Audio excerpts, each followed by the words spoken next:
US President Donald Trump plans to take executive action to pay 50,000 airport security workers as a funding deadlock in Congress continues to disrupt travel nationwide.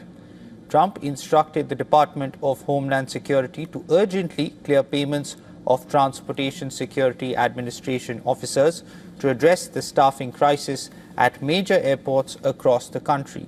The TSA, on the other hand, reiterated the agency could be forced to close smaller airports if the crisis worsens.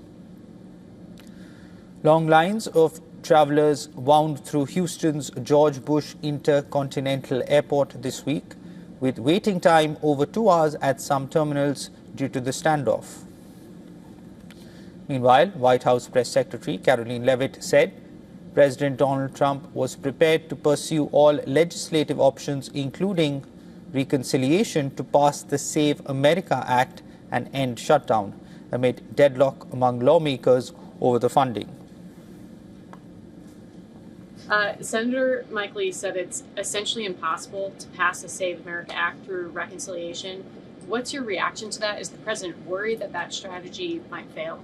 I think he's willing to try all strategies. I spoke with him about this yesterday, and he said if we can make it work through reconciliation, let's absolutely do that. These, again, are common sense policies that are backed by the vast majority of voters across this country.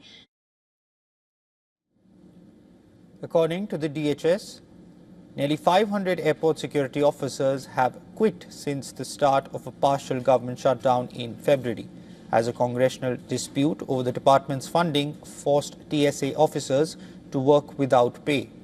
However, it remains unclear how long the funding will last or if Trump is tapping funding for the DHS, approved last year as part of a massive tax and spending bill. Democrats in the Congress have blocked the DHS funding while demanding a change in rules governing its immigration operations after agents in Minneapolis shot and killed 2 U.S. citizens.